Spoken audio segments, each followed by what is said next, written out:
तो आज हम करेंगे आगे के क्वेश्चन। कल हमने कर लिए थे 40 क्वेश्चन। अब हम आगे के क्वेश्चन देखते हैं। तो सबसे पहले देखते हैं, बौद्ध संप्रदाय के किस ग्रंथ में हरियाणा के तत्कालीन जनजीवन का उल्लेख मिलता है? दिव्य अवदान, मंजीव निकाय, अवदान कल्पलता या फिर ए और बी दोनों। तो इसका जो ऑप्शन होगा वो होगा ए और बी दोनों। तो दिव्य अवदान और मंजीव निकाय एक ये दो ऐसे बौद्ध संप्रदाय हैं जिससे हमें हरियाणा के तत्कालीन जनजीवन का उल्लेख मिलता है। अगला क्वेश्चन देखते हैं, किस काव्य के अनुसार कनौज शासक यशोवर्मा ने दिग्विजय अभियान चलाया तथा कुरुक्षेत्र का दर्शन कर अयोध्या चला गया था? तो ये इसके जो ऑप्शन है वह है गुरुबाव, रजतरंगिणी, हर्षचरित्र या हेन सांग की पुस्तक सेयो की। तो इसका जो ऑप्शन सही है वो है ए ऑप्शन। गुड़वाहो के अनुसार कनौज शासक यशोवर्मा ने दिग्विजय अभियान चलाया था और कुरुक्षेत्र का दर्शन कर अयोध्या वापस चला गया था। अगला क्वेश्चन है, किस सदी के आरंभ में हरियाणा पर शक्तिहीन आयुध शासकों का शासन था? 6वीं शताब्दी में, 7वीं, 8वीं या फिर 9वीं शताब्दी में? तो इसका जो आंसर है वो है 8वीं सदी के आरंभ में हरियाणा पर शक्तिहीन आयुध शासकों का शासन था। तो इसका जो आंसर है वो है सी, 8वीं सदी के आरंभ में हरियाणा पर शक्तिहीन आयुध शासकों का शासन था। अब देखते हैं अगला क्वेश्चन, हरियाणा के किस स्थल से इंडो ग्रीक शासकों के सिक्के मिले? या फिर कहें हम 3री सदी के इंडो ग्रीक शासकों के सिक्के हरियाणा के किस स्थल से मिले? तो इसका जो सही आंसर है हिसार, जींद, पानीपत या फिर रोहतक। तो जो इंडो ग्रीक शासकों के सिक्के या फिर हम कहें 3री सदी के इंडो ग्रीक शासकों के सिक्के मिले वो मिले हमें रोहतक से। क्वेश्चन है, हरियाणा के किस स्थल से योद्धे शासकों के सिक्के डालने के जो सांचे प्राप्त हुए हैं? तो इसका आंसर है रोहतक, भिवानी, जींद या फिर हिसार। जो सिक्के डालने के सांचे प्राप्त हुए वो हमें हमेशा इसमें जो आंसर आएगा वो आएगा खोखराखोट, रोहतक से।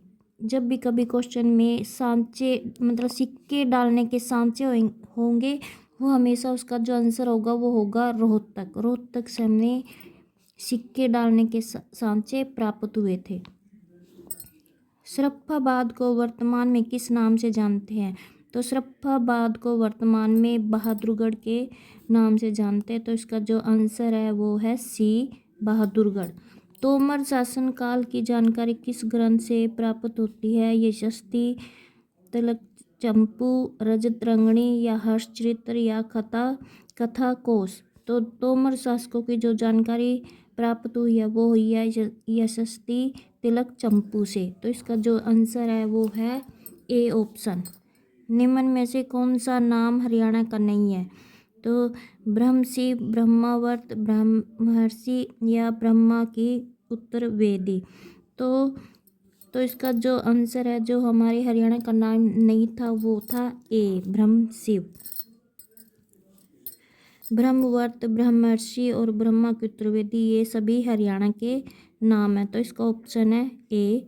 किस पाषाणकालीन स्थल से प्राप्त कुल्हाड़ी से यह अनुमान लगाया है कि मनुष्य वृक्ष काटने तथा कृषि करने की दिशा में आगे बढ़ने लगे थे?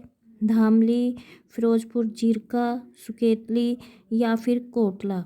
तो ये कोटला एक ऐसा पाषाणकालीन स्थल है जहाँ से हमें कुल्हाड़ी प्राप्त हुई है और उससे यह अनुमान लगाया गया कि मनुष्य वृक्ष काटने तथा कृषि करने की दिशा में आगे बढ़ने लगे थे। तो इसका जो आंसर है वो है कोटला।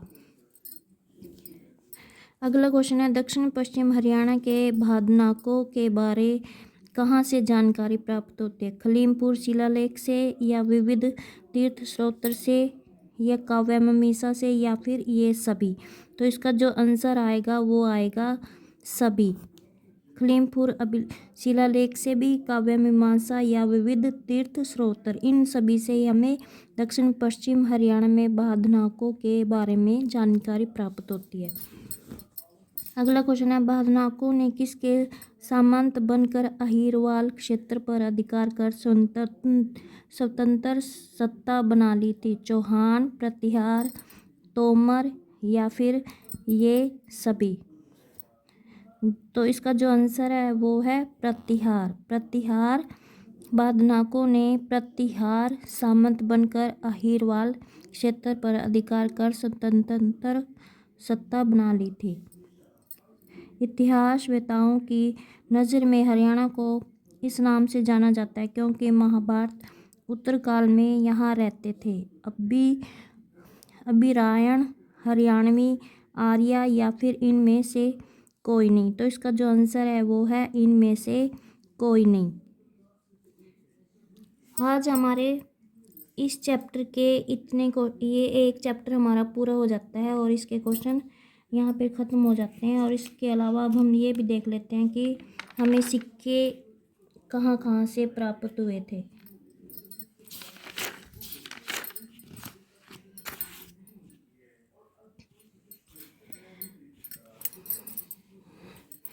ये दिए हुए हैं मौर्यकालीन स्तूप व अवशेष। जो भी मौर्यकालीन स्तूप या अवशेष हैं वो हमें प्राप्त हुए हैं हिसार और फतेहाबाद से। मौर्यकालीन जो स्तूप व अवशेष है वो हमें प्राप्त हुए हिसार और फतेहाबाद से। जो हड़प्पा सभ्यता से पहले के सभ्यता के आभूषण अवशेष थे, जो हड़प्पा सभ्यता थी हमारी, उससे पहले की सभ्यता थी, उसके जो आभूषण और अवशेष प्राप्त हुए वो हुए हमें कुणाल, हिसार से। कुषाणकालीन सोने व तांबे के सिक्के प्राप्त हुए हमें मिठाथल, भिवानी से। सोने व तांबे के सिक्के वो हुए हमें मिठाथल, भिवानी से। इसमें क्या है, जो भी सोने व तांबे के सिक्के हैं वो हमें प्राप्त हुए हैं मिठाथल, भिवानी से। और जो सिक्के ढालने के सांचे हैं या मौर्यकालीन सांचे, ये प्राप्त हुए हमें खोखराकोट, रोहतक से। खोखराकोट, रोहतक और औरंगाबाद से। जो कुणिदकालीन सिक्के हैं वो प्राप्त हुए हमें करनाल, जगाधरी और बुढ़िया से। कुणिदकालीन सिक्के करनाल, जगाधरी और बुढ़िया से। समुद्र गुप्तकालीन सिक्के प्राप्त हुए वो हुए हमें मिठाथल, भिवानी से। और जो शुंगकालीन फलक है वो हुए प्राप्त हमें सूद से। हर्षकालीन ताम्र मुद्राएं प्राप्त हुई वो हुई सोनीपत से। योद्धय गणराज्य की मोहरें प्राप्त हुई औरंगाबाद, भिवानी से। और जैन मूर्तियां हांसी व सनीला से प्राप्त हुई। जो कुषाण शैली का द्वार स्तंभ एवं मूर्तियां हैं वो प्राप्त हुई रोहतक से। यज्ञ की मूर्तियां वो हुई हमें पल्लवीन, हसीन और सनीला से, यहाँ से ये प्राप्त हुई। यज्ञ की मूर्तियाँ, यक्ष और यज्ञ की मूर्तियाँ ये प्राप्त हुई हमें पलवल और हसीन से।